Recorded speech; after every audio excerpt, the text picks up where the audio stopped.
ষষ্ঠ গণবিজ্ঞপ্তির আবেদন ফরম পূরণ ৮ ধাপে। বিস্তারিত জানতে সম্পূর্ণ ভিডিওটি মনোযোগ সহকারে দেখুন।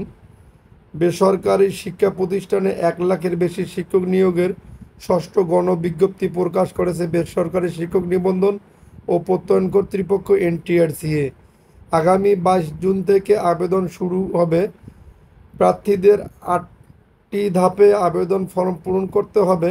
এনটিআরসিএ জানিয়েছে, প্রার্থীদের প্রথমে গণবিজ্ঞপ্তিতে আবেদনের অনলাইন লিঙ্কে প্রবেশ করতে হবে। এখানে রোল রেজিস্ট্রেশন নম্বর ব্যবহার করে ইনপুট দিলে স্বয়ংক্রিয়ভাবে সব তথ্য চলে আসবে। পরবর্তী ধাপে মোবাইল নম্বর, ইমেল আইডি, প্রার্থীদের বর্তমান ও স্থায়ী ঠিকানা দিতে হবে। তৃতীয় ধাপে প্রার্থীদের পুলিশ ভেরিফিকেশন ফর্ম পূরণ করতে হবে। এ ধাপে প্রার্থীদের সতর্কতার সঙ্গে ফর্ম পূরণ করতে হবে। চতুর্থ ধাপে প্রতিষ্ঠান পছন্দক্রম দিতে হবে। পঞ্চম ধাপে পছন্দক্রম সিরিয়াল অনুযায়ী সাজাতে হবে। এই সিরিয়াল খুবই গুরুত্বপূর্ণ, কেননা প্রার্থীর প্রাপ্ত নম্বর মেধাক্রম অনুযায়ী সুপারিশ করা হবে। ফলে নম্বর কম এবং মেধাক্রম বেশি হলে চিন্তা ভাবনা করে পছন্দক্রম দিতে হবে।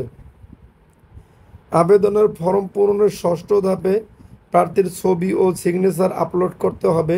এটি অবশ্যই আবেদন কপি অনুযায়ী হতে হবে। ৬টি ধাপ সঠিকভাবে সম্পূর্ণ করলে সপ্তম ধাপে আবেদন সম্পূর্ণ দেখা যাবে। এখানে সব কিছুই ঠিক